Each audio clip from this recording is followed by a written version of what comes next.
You can go. All right, I'll just go for it. Hello, and welcome to the Couch Potato Show. This is a lighthearted show where we discuss our favorite sitcoms, share funny anecdotes, and put our sitcom knowledge to the test. My name is Gabby. I am Stéphane. I'm Sheeza. And I'm Maya. And we're so excited to start the show and share our love for sitcoms with you all. So this episode, we are talking about 4 school/coming-of-age episodes, the pilot episodes. So grab some breakfast, locate your nearest couch, and join us for our show. Yeah, I know, we can't hear each other, guys. I just want to put that out there. That is what, if you can hear If we are live, I don't know if we're live. Whispering Maybe in the we background. are, maybe we aren't. Yeah, No, we are. we're on Second there, last for show, and we still can't hear each other. That's our our thing. Like, it's just our Just thing. technical My mom says she difficulties. can't hear us. She can't hear us? No. Yeah, we can hear you.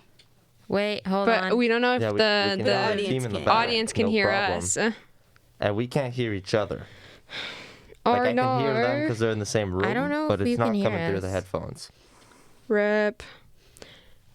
Wait, hold on.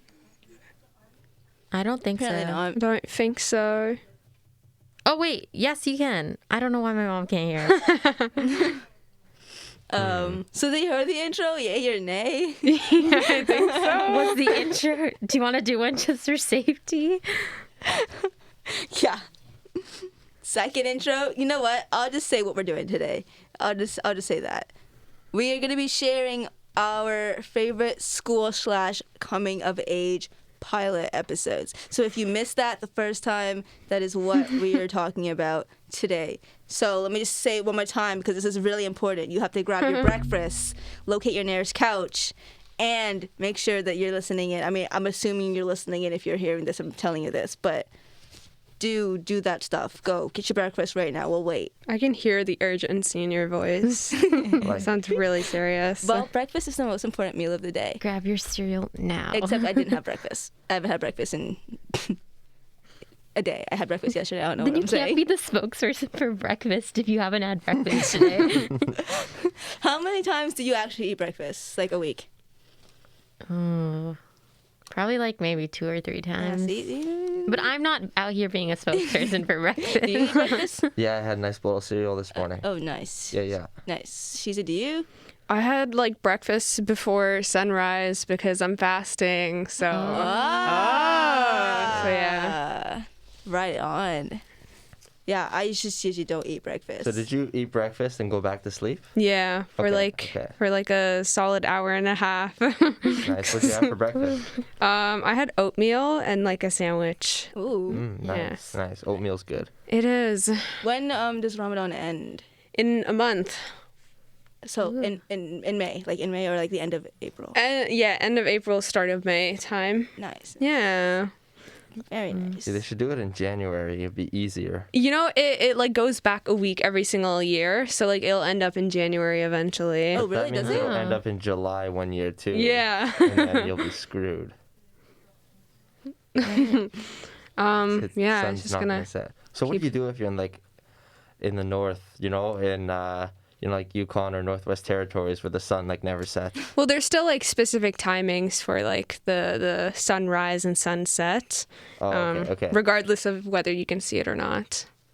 I see. Okay, so there's like a general sunrise. Yeah, like a rule. general little like a window of time. Because those people in Antarctica, Yeah. never the sun. Yeah, so you're Sun fasting no never matter sets. what. I'd love to go up there. I don't want the sun to set. Girl, ever. Absolutely not. It's freezing up there. Yeah, Okay, you'll freeze your ass off and you'll starve. No, okay. All right, I think we... Okay. This has been a great conversation. Now let's move on to So now we know what sitcoms. Sheeza had for breakfast. Yeah, exactly. Okay. Do I just get it started? Go straight Yeah, into go it? for it, Gabby. Yeah, what's our first show? All right, here we go. Our first show. I don't know why I have so much energy for someone that didn't eat breakfast and someone that had like 4 hours of sleep. Anyway, our first Peak show. energy. What? It's peak energy level. Yeah. Yeah, you're about to pass out as soon as the show's done. Yeah. Definitely. So we're going to be talking about Boy Meets World. So this show follows a young boy named Corey Matthews as he's going through his life as a little boy and kind of growing up to a grown man. So in the pilot episode, we have Corey in class, and he's listening to Philadelphia Phillies baseball game in like his in an earbud in the middle of class, and his teacher catches him. So Mr. Feeney is the teacher, by the way. We love Mr. Feeney. I love Mr. Feeney. I don't know about anyone else. And he gives him detention for not paying attention to the lesson and for listening to the game in class. And the lesson was Romeo and Juliet, and Corey kind of struggles to understand like why it's so important and the importance of love, especially after his brother kind of like betrayed him and decided to take a girl to a baseball game instead of Corey. So because of all this, and then his parents kind of agreed with his brother, and Corey decided he was going to like divorce his parents. So he moved out and moved into his treehouse in the backyard. And then his night in the treehouse, he is spying on Mr. Feeney, who is also his neighbor, so his teacher and his neighbor, deadly combo. And he notices that he has like this dinner table set out and for 2 people, and then he gets a phone call and then puts the other plate away and then ends up eating dinner by himself. It's just so sad. Like I hate when old people eat alone. Right? I hate the idea of that. It's so sad. Like I can't.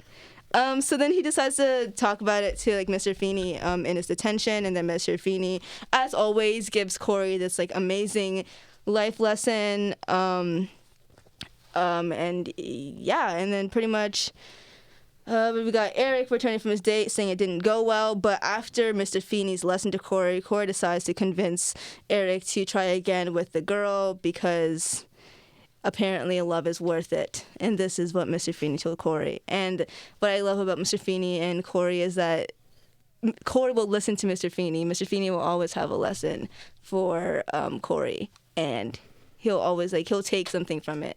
And he takes it like throughout his entire life. And the other thing that's kind of weird though about this show is Mr. Feeney is like his teacher for like every year. Like, have you guys like watched the show like more than just pilot episode? Or I've like seen Girl Meets World, and I'm pretty sure that's like the spin-off, and like it was just always what was the girl's dad's name? Who?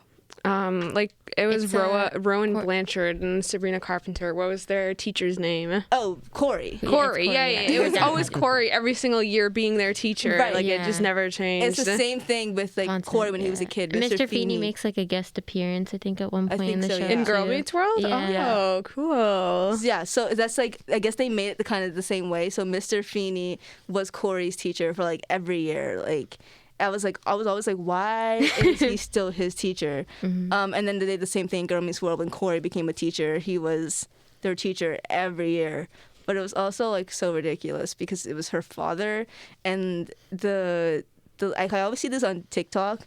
People are like, POV, like you're one of the other kids in the class, because the lessons are always just like to them, like her, it's centered around them. Yeah, it's like the 4 students in the class and no one else is in the class. It's like there's no one else in the class. But how about what I want to know is how you guys feel about Romeo and Juliet. Oh, Romeo and Juliet? Yeah. I mean, they were 13. They're like 14 years old. It's a little weird to me. Like, I mean, if you think about it, sure, people got married at that age back in the day, but that's a little young, you know? I don't think that's worth killing yourself for it, you know? Yeah.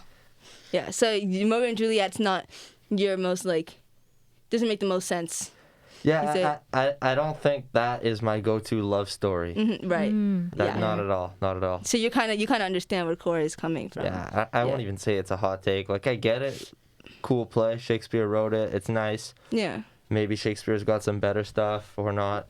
I think so. But I don't know. It's the ending for it is not beautiful to me. Not a happy ending. This just sucks. Yeah. Definitely. No one fell in love. They're all dead. Right? Like.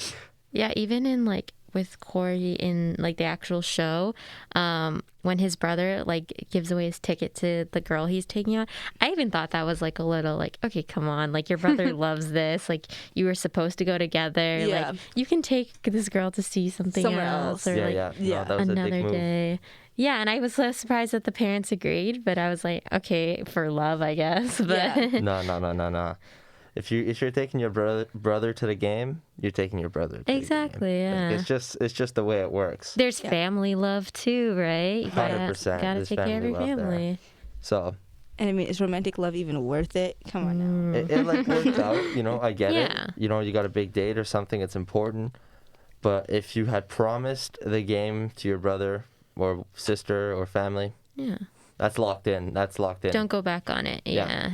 100%. Gabby, do you want to explain how like the show in general is like kind of like coming of age? Yeah, so the show kind of like just follows Corey, Sean, who is Corey's best friend, and then later on we didn't see her in this episode, but we got Topanga. I always thought her name was so unique. Yeah. It is unique. I don't think I've ever seen a Topanga, who eventually becomes plot twist, Corey's love interest. Crazy. And they get married. After all this about no love, and kind of follows them. So it's 7 seasons long. So I guess it's kind of like 7. It's a long time in like the show. You can see he's a kid. He's like in 6th grade, I think. Yeah. Something like that. And then they're getting married by the end of like the series.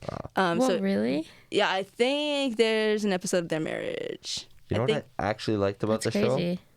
You know, how, like you said, they're in 6th grade, and they actually looked like they were in 6th grade. Well, yeah, they were kids. It's not like the they're high schoolers 11. these days in It's not like- shows. Yeah, like Ben Savage definitely grew up doing that. Like they grew up together doing that show because they were like kids when they started. It's not in like every other movie or, you know. Riverdale. Yeah, I was literally gonna say But they had like Even grown like men. Euphoria. Yeah, You've got some like grown jacked adults 30-year-old being- kid, 16. Like, Get what's outta it called? here. Jacob Elordi's like 6'5", Yeah, and he's Nick- supposed to be a high school student. Exactly. We don't talk about what's the name in Outer Banks, how the guy that plays the 16-year-old Oh, is yeah, like he's 30, 20 something years 30, Yeah, he was old. 27, 20-something. but Yeah. he's like 29 And he's like, now. I'm just 16 years old. I have my whole life to I live. was Boo, like, you're not. no. You're I'm like not. 16 Go years home. old. You're not. 3 times less than you. That's what a 16-year-old It's like looks you couldn't hire a 16-year-old to play a Literally. 16-year-old.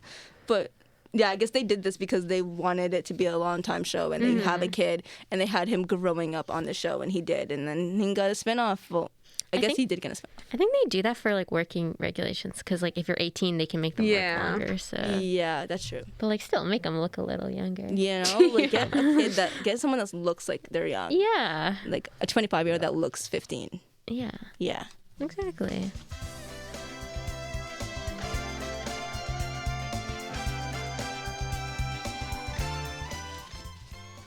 I can't hear the music. Okay, cool. Cool. So, we are going to go ahead and play our game of Whose Line Was It? So, let me just, because I'm blind, pick up my phone and zoom in. Here is the first line. I don't think I understand anything about my entire life. Is that A, Eric, Corey's older brother who was embarrassed from his first date? B, Corey, the main character, witty 6th grader? Or C, is it Morgan, Eric and Corey's little sister? I think That's got to be a Corey line. Yeah, I think it's Corey. Yeah. Yeah, it definitely is Corey. So he has a tea party with his little sister and offers to tuck her in. And when his mother asks why, his response was, I don't think I understand anything. He just did it because he doesn't even know. He doesn't even know why he did it. All right, second line. Well, you don't have to get so snippy. Is it A, Amy Matthews, the mother of Corey, Eric, and Morgan? B, Mr. Feeney, Corey's teacher and neighbor? Or C, Morgan, the little sister of Corey and Eric? Ooh. I think that's don't Morgan. think that's a Mr. Feeney line, so it's between one of the other two. I but think it's Morgan because I think it was when he was in the backyard or like in his what was it called, fort or whatever, the treehouse, The and then treehouse. and then she's like, you don't have, and she offers her doll or something, and then he's like, no, and he's like, you don't have to be so snippy. Yes. Normally, I'd say let's split our answers, but I think you're onto something. So I'm gonna side with you and Morgan. Thank you. Well, yes, mine is correct. It is Morgan. So it was when she offered her doll in the treehouse, and don't leave him hanging. Wow. Oh my God. Hanging there. My That would've been tired. It's okay. But yeah, Morgan was the sass queen of the show. If you don't know, she's got the sass. Any sassy line, it's Morgan. Period. All right, I like it.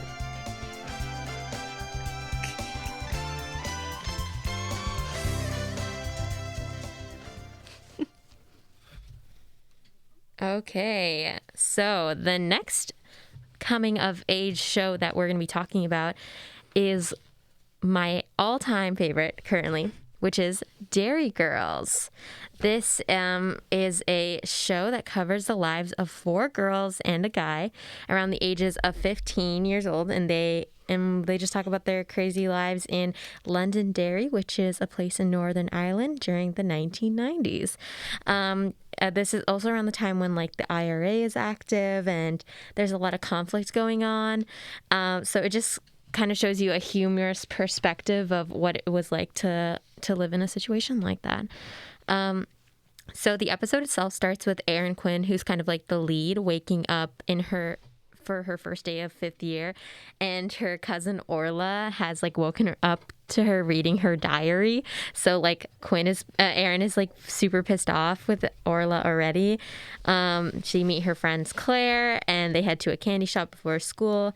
On their way out, they run into Dennis, who's Erin's biggest crush, and he invites them to his band's gig later that day. They then run into their friend Michelle, who brings her English cousin James.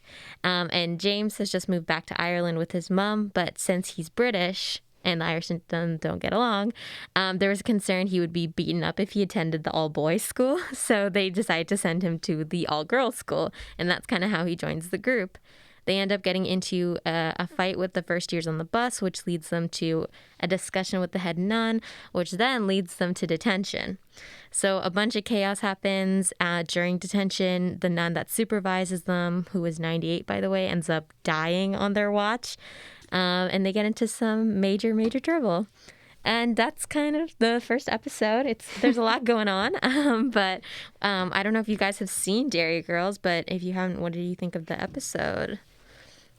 I want to know, first of all, was I the only one that needed subtitles for that show? Oh, no. Okay. Thank you. Okay. I was like, I can't understand English anymore. Like, Irish accents. Irish. I told you they're really aggressive accents. Yeah. They're like, I'm sorry if there's any Irish people listening. I love you, but the accents are definitely like. I think the Northern Irish accent is stronger too. So I think Scottish is actually harder for me to understand. Oh, too. Scottish, So, yeah. I think I always watch the stuff with subtitles. But I was watching this show this morning on the bus and on the train, and when I got here, and I can't remember if I saw subtitles. I don't think so. In there, but you can add them like on Netflix. You Yeah, turn But it I always on. have my subtitles on for every show I watch. Oh, Kind of weird. Sorry. I don't know. wow. Okay. Another hot topic here today with I only Gabby. started doing this recently. But yeah, I think I could understand what they were saying, which is weird because I usually, like I said, like they're aggressive accents to me, and Yeah. it's difficult. I just think along with the accent, I just think what they say and what they do is so funny. It is like, funny, and the accents make it a lot funnier. Yeah. I was Accents make honestly everything funnier. genuinely confused for most of the show. I was like, I don't really understand what's going on or what they're saying.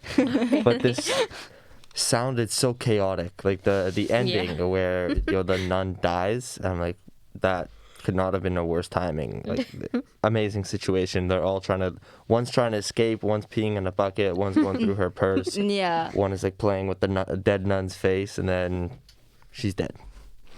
That's Dairy Girls for you. Yeah, that I feel like that scene right there sums up the show and the chaoticness, Exactly. if that's even a word. So is Pretty like much. Derry like somewhere in Ireland? Yeah, Or? it's a place called Londonderry, but it's also known as Derry. It's in Northern Ireland.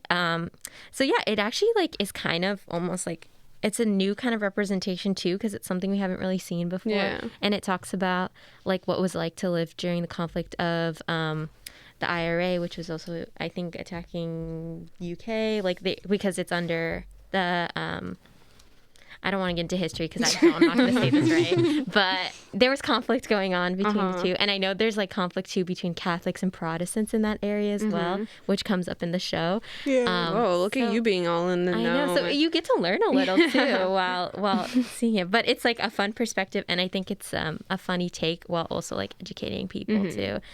But yeah, I don't know. I just love the Dairy Girls, and I consider myself a Dairy Girl. If you're a fan, you're a Dairy Girl. So if you want to know if someone watches Dairy Girls, you'd be like, "Are you a Dairy Girl? Are you a Dairy Girl?" They were like, "No, I don't really like to have dairy too much." Yeah. I actually, I'm more of like an oat milk type of girl.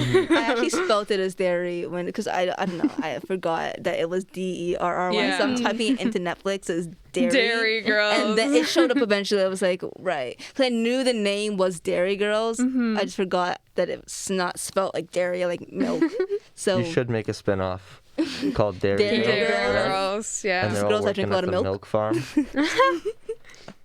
Yeah, that's so true. I think that's really good. I think they should keep their Irish accent as well, and they just like we just show them like on the farm. It's just a complete ripoff, but new location.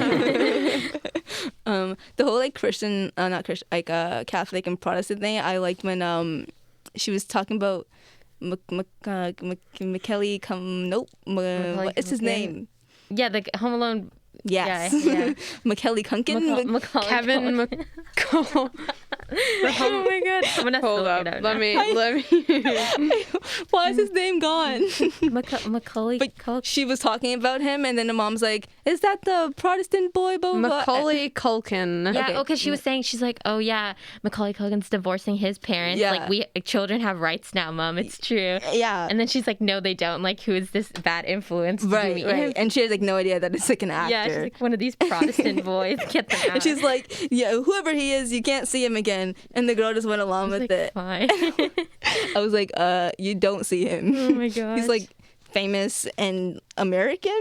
Yeah, he is Yeah. American. Or I love the part where she tries to wear her jean jacket to school, but her mom's Yeah. like, "Put on your blazer right now. Yeah. This is like you're wearing your uniform." Yeah. And then she meets her friend Claire who did the same, and then she's like, "I thought we were being individuals this year." She's like, "My mom wouldn't She let like me." takes off the jean jacket. She's like, "I'm walking not down. being individual on my own."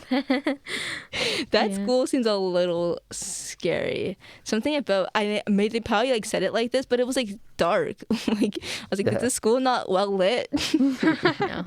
It was like it just looked like an old abandoned church, I'd say. And it's like they were going to school in an abandoned church with no lighting. I was like, why is it so dark in this place? And I love what the nun was saying. She's like, it's not like this. It's brutal here. Watch your back. I was like, that's what I want to hear. There's no guy's bathroom at all. Yeah. This is all girls' school. Yeah, they're just like, no, you can't use the staff bathroom. No, you can't use the girls. It's like, tough luck. That's all it was.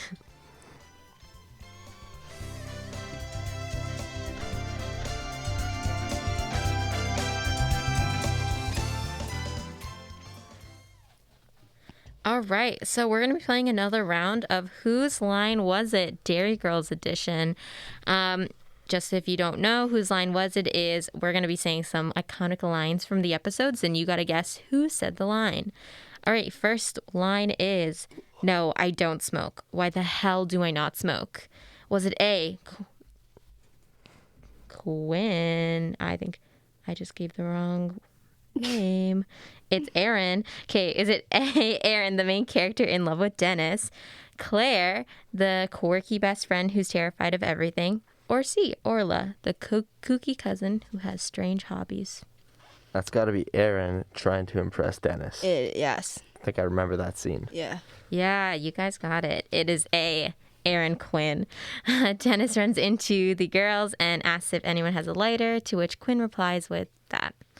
The next line is a little bit of a long one, So I had nothing to do with it. It had nothing to do with me. Yes, okay, I was there. I admit that. But I didn't do anything. It was Michelle. It was all Michelle. I'm not going down for something I didn't do. If anyone deserves to get punished, it should be Michelle.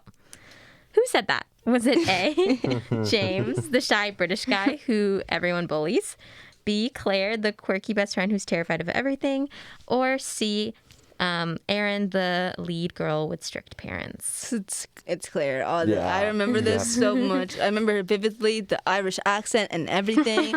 After she had just said, "We're in this together," and then it's just completely bailing on her little pact. Yeah, she's like, "We got this. We're a family. I'll never, turn on you." And then it cuts straight to her. Exactly. Throwing everyone under the bus. Yeah. Specifically Michelle. Yeah, it's Claire. Before getting sent to the principal's office, she states, "We're all in this together. Let's stick together." And then she proceeds to rat Michelle out. And then after her rant, the nun is like, "Wow, Claire, I think we all lost a bit of respect for you." Just a little bit.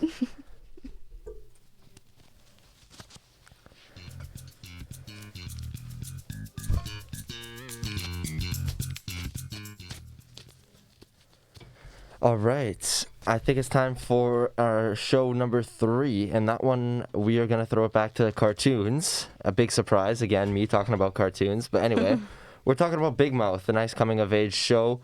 I will let you know if you're not down for sexual content or whatever it is.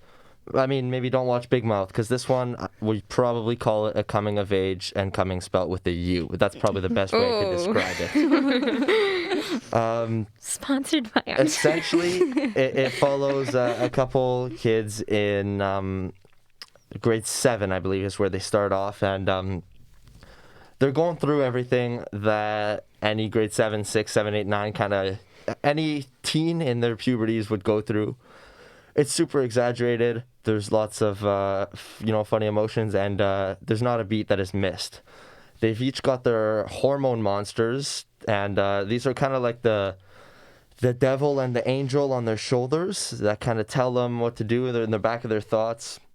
So you've got some that are like, some horny monsters. You've got some that'll talk about depression, love, anxiety, shame, and you've got kind of every emotion in there, and they kind of tell you what to do behind your back. And then there's Duke Ellington as well. There's the ghost of Duke Ellington, which I don't know if he counts as a hormone monster or more of a ghost, but anyway, that's kind of the premise of the show. If you're watching the pilot, that one, there's a school dance. So, Nick, one of the main characters, is wanting to, ask out one of the pretty girls to the dance. She says, yeah, she'll come, and then she bails on him because, he's a little 7th grader. She's an 8th grader, right? No way that would really happen. And then Andrew is like, dancing at the dance. No one really knows how to dance. No one really knows how this stuff goes on. So, throw back to when you had your first little school dance and people are like, oh yeah, this is going to be awesome. And really you like, I don't know what to do, right? It depicts that. There's a little first kiss and stuff that happens. Don't want to spoil too much, but the premise of the show is puberty and hormone monsters in the back of your ear telling you what you should or shouldn't do. Sometimes for the best, but often maybe for the worst. But every time you learn a little valuable lesson. So it's a lot of fun. These hormone monsters will do crazy things, crazy jokes. And if you guys have seen the show, do you maybe have a favorite monster or favorite character? Anything you have to say about that? Well, I've only seen the pilot episode, so I only know Mr. Hormone Monster, the first guy. Yeah, Maurice. He's got a name? They've all got names, yeah. I didn't even know he had a name. But going through that, I was like, this show is great for teenage boys going through puberty. That, maybe they need a little guide, because I feel like the show is good for, because the topics they talk about, it's like maybe stuff that's uncomfortable to bring up in person. But I feel like if you're watching the show as like a teenage boy, these shows are like kind of making it look like, no, it's okay, like this happens. As a teenage girl, I probably would not find any, I don't know, like you've only watched the pilot, but so episode maybe 2 eventually is like their first period. So like as a guy, you're like, I've never seen any of this. But as a girl, right, like I watched the show, my sister watched the show, and we had like kind of some different funny or favorite episodes, because there's some that are, more for girls and more for guys. So like this episode, like this pilot episode was definitely more boy oriented. Yeah, for sure. So yeah, like that's stuff that I think like teenage boys could find good use in. And then I guess the other episodes that were more like girl focus, you know, like for young girls that are kind of a little confused with what it's like going through puberty and stuff. Like, I think it's a good puberty. I read books when I was going through puberty. Yeah. So, but you know, if you don't like reading, I guess here's a show that can help you out. I think it's really cool. I actually had a different take on it though. Like, I thought it's something you should watch after you've gone through puberty and not while you're going through it. Yeah, you think it's maybe, be I like don't know, easily if you're going through influenced. it, you might not understand all the jokes. You might be like, oh, really? Yeah. Is that something people That's a do? good Is that? point, yeah. Yeah. You might go ahead and try something weird, or like, because that's a little too far what they did. I mean, the show definitely would make you try But something at the weird. same time, if you watch it after puberty, because I think the show makes fun of puberty. It does. It's does, not yeah. meant as a guidance. That's how I see it. Because if you're looking for guidance, you're gonna end up doing some messed up things. Yeah. But if you're looking at it and you're wanting to make fun of like your mistakes that you did through puberty, and like, you remember when I thought that was how you talk to girls, or right? Like, you know. Yeah. Yeah. That I think it's gonna be hilarious because they you know, they make fun of everything, and it's all situations, could be exaggerated or not, that either happened to you or someone that it happened to. Like, everyone's got something like that. Yeah. On the topic of like, oh, this is more for like teenage boys or whatever, I think like it's also like, at first I was like, okay, this is not maybe for me, but then I was like, well, I guess I kind of get like a glimpse into the world of like problems that like a teenage guy might face, or like, you know, something that a perspective that you wouldn't have gotten before, but still like in a humorous way where it's not like super serious or anything like that. Yeah, that's the thing, you know, it's like, it doesn't, like he said, it makes jokes about it, and it makes it look like it's not, it is an awkward thing, but the show makes it look like it's not. It makes it look like it is awkward, but it also makes it look like it's a joke. You know, it's not gonna that big pass. of a deal. Yeah. Yeah, you know, like, it's gonna happen to everyone. Everyone's gonna go through this. And I guess I also felt that, like, I was seeing from like a boy, I was like, you know, I don't think about what boys go through during puberty. I was just thinking about what I was going through during puberty. Still think girls have it worse, but No, but yeah, It's definitely like different point. experiences. Yeah. yes, Because even if the show is like super crude and raunchy, they do have a lot that they do to be very progressive. If you just start by looking at their cast, they like episode 1 was a bit more about, you know, the straight white boys going through puberty, but then right off the bat you go episode 2, you've got some girls going through puberty, you've got Matthew the gay guy going through puberty, you've got some bisexual characters going through it, you've got some you know, different ethnicities, you've got some Asian lesbian characters, you've got some, you know, straight black girl characters. It kind of just goes, you have a really big mix, and it shows that everyone kind of goes through it in a different way. Some of it's the same, but everyone has their own take.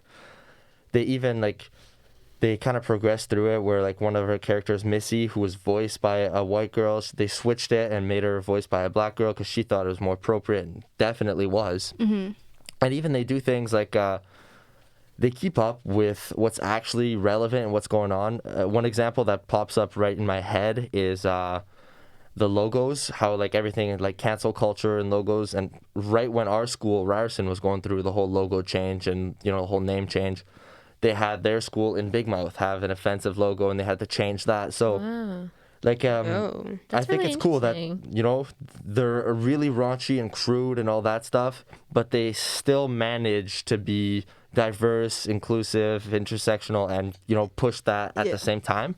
Because I think sometimes people think that those two things can't go hand in hand. You can either be, you know, you can either make a dirty joke, or you can either be, you know, a bit more diverse and progressive. But, you know, Big Mouth proves that you can mix it up and have both together if you do it right, you know. Yeah. Well said. Oh my god. snaps. Who doesn't love a good Nick Kroll or John Mulaney joke in there too? Yeah. Shout out to whoever made Big Mouth, you know, Nick Kroll and everyone else. Yeah. But because they did a good job. They really did.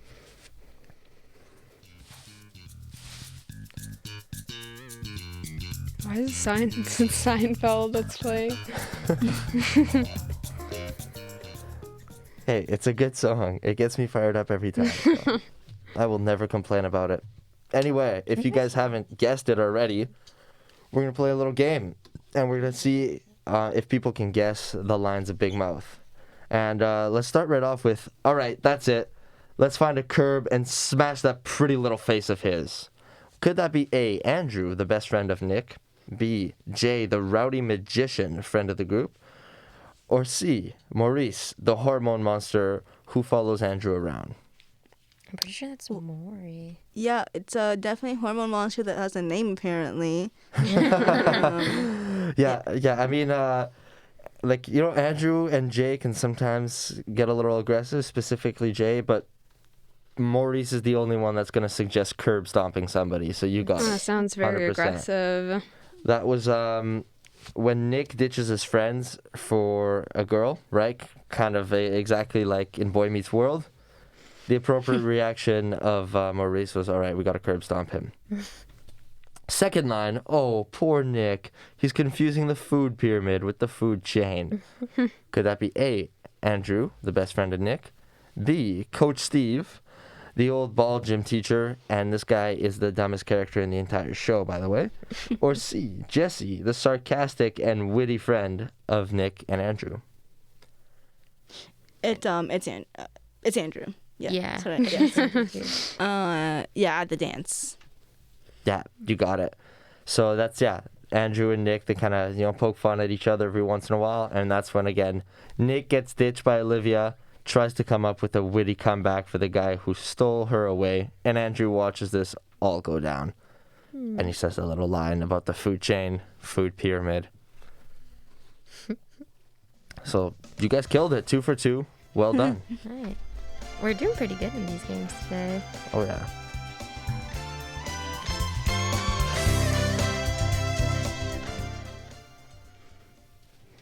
Cool. Okay, so for our fourth and final show, we're going to be talking about the sex lives of college girls. And obviously, you can tell by the name, there might be some sexual content in it. So beware. So the overall overview of the episode, in general, the show follows the lives of 4 young women, and they're all roommates, and they were roommates. Kimberly, Bella, Leighton, and Whitney. Whitney is the senator's daughter, and they all navigate their first year of college at Essex College in Vermont. Leighton ends up rooming with Bella, Whitney, and Kimberly after her high school friends dump her. Kimberly gets a job at a coffee shop on campus, but making friends with her coworkers isn't as easy as she thought. And then her boyfriend comes and stays with her and her roommates for a bit. Her boyfriend is very, very strange. But yeah, Whitney is mainly known as a senator's daughter to the other students and is afraid that they'll think she's receiving special treatment because of it. She's also she's a soccer player and she has a relationship with one of the coaches, Dalton, but finds out he's already has another significant other, which is complicated. A wife. Yeah.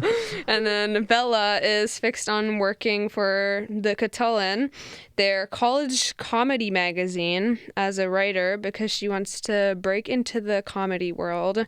I don't know how I feel about the writing for Bella's character in that first episode where she's talking about, I used to be a stereotypical Indian girl and I got all these chemicals and treatments and stuff and now I look normal. Yeah. Not the greatest little perception of looking ethical, looking ethnic, not ethical, ethnic.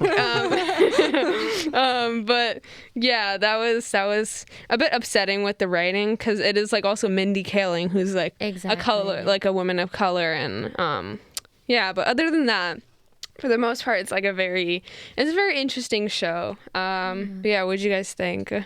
I mean, I've seen a little bit of the show. Yeah. And I did enjoy the fact that we got to see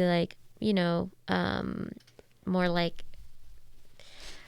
sexually free female characters specifically, because I don't think we get to see that as often. Yeah. But yeah, I was not the happiest about the writing either, because I did really feel like Bella was just trying to push away from her heritage background and everything, yeah, and just whitewash herself almost in a sense, which I don't know if that was what the goal was, but that was what it felt like. I mean, I haven't seen the ending, so I don't know if she reconnects or rekindles that. But I think the story is very similar to Mindy Kaling's life, though, because I think she went to Dartmouth and she was in a comedy club there at school that I think started her career and stuff like that. So maybe she's just writing from direct experience of how she was feeling at that point. So something to consider, maybe. Did she write it, or it was the writer? She's I think she's is she the producer of the show? I think she's one of the writers, though. So she wrote that for her character, in theory. Well, it might not have been her specifically. Maybe it was just all the the writing writers, team or but I mean, I would hope. But yeah, I'm sure she had a say on it, right? But maybe it wasn't clear to them as much as it is to us, how it came off. Right. Yeah. I mean, I feel that happens a lot sometimes, and writers don't really realize that that's what they're doing to a character. Exactly. Yeah. But obviously, watching it, you kind of see it. Like I said to Sheeza earlier, unfortunately, I didn't get to watch it because it's on Crave. Yeah. I only have Crave when I'm at my house, and I wasn't, so I didn't get to see it. But I think I'll probably just go back and you should. Go it's ahead definitely and watch. a good show. It's got a lot of representation. Leighton, I don't want to spoil it, but she's closeted at the start, and then I'm not gonna spoil it. But thanks for the spoiler, though. The end is kind of it's a little heartwarming and stuff. But But the first episode. Oh, is it? and then there's obviously racial representation, and there's a girl that's in a wheelchair, and she's never discriminated against being in a wheelchair or anything, which is super cool. And yeah, I think they do a good job showing diverse characters, which is good. I like that. The shows that we kind of Big Mouth and this show, we see some diversity, going on. Because I had to say, Boy Meets World, it's got to be one of the whiter shows. No, especially for the coming of age category, you would hope to see more diversity. People. Yeah, diversity, so more people could feel they're kind of aging with these characters. Yeah, exactly. It's so important. That's why you mentioned about Big Mouth. It's so important to see that there's someone like you. Represented on in television, and when they're growing up, you want to see yourself, That's why I think it especially sucks that they made Bella's character not really her heritage. Because it's a different stage of your life, and they definitely cover I think some of the college experience for sure. Of, I don't know, they go to interesting parties and they hang. It's the first episode where they go to the naked party, right? Oh, that's the second episode. No, yeah, is that the second episode? Party. Okay. Yeah. Hey, I've been to college for I'm in year 2. Never been invited to one of those yet. So. I think that's an American college thing with fraternities and stuff. Oh yeah, for sure. American college and Canadian university have got to be completely different vibes. When you watch this kind of stuff, you before you go to university, you always think, yep, this is what it's going to be like. And then you get here. I don't even live on res, so I would never even know. I live at home. So the way my life was in high school is the same way. I think a big difference is over there, you have to be 21 to go out. Yeah. So here, if we're just let's just all go to the bar. And then they're we have to throw a party illegally and have all this stuff. Yeah. Because none of us can go out to the bar and drink. And we're just why would we trash our house when we could just go drink to the bar?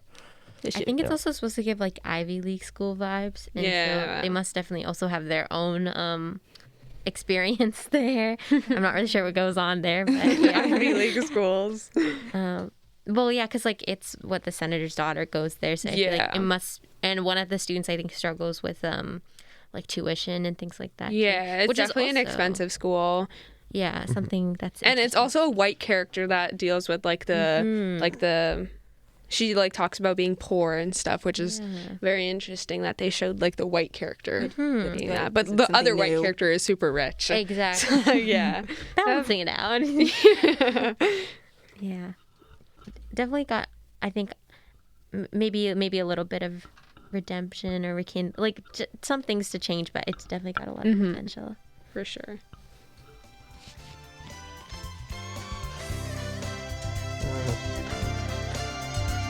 Quiet music today, but it's all good. Nice and chill morning. All right, so for our final round of Whose Line Was It? First line, I'm sure he's finished crying by now anyways. Was it Kimberly Finkel? She's like the quirky, innocent, kind of awkward little girl. Not little girl, she's a college girl. Whitney Chase, the sporty, the senator's daughter, a soccer star. And then Leighton Murray, who's the wealthy, secretive gal who swears quite a bit. Ooh, that's got to be a Whitney or Leighton at the end, but I'm just guessing, but I think Leighton too. Right. It was. You're actually both wrong. It's Kimberly. No way.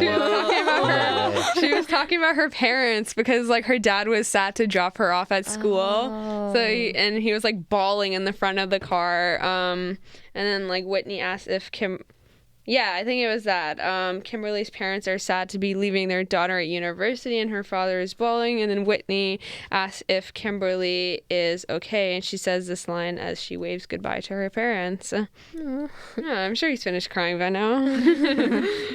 Second line. Dude, can you move? Your reflection is in my selfie. Is it Kanan, Kimberly's coworker, messed with her for laughs? Is it Leighton Murray, the wealthy girl, who's also very secretive? Or is it Bella, who's outspoken, optimistic, friendly gal? I think I'm going to go with the first one. I just have this feeling. Kanan? I think I'm going to go with Bella just because. There's so many characters in this show. Yeah. You're right, Maya. It is Bella. She looks at the list of people who secured a position. Oh, spoiler alert. And then she's like trying to take a picture of it, and she's like trying to get everyone to move out of her selfie. But yeah, that was whose line was it?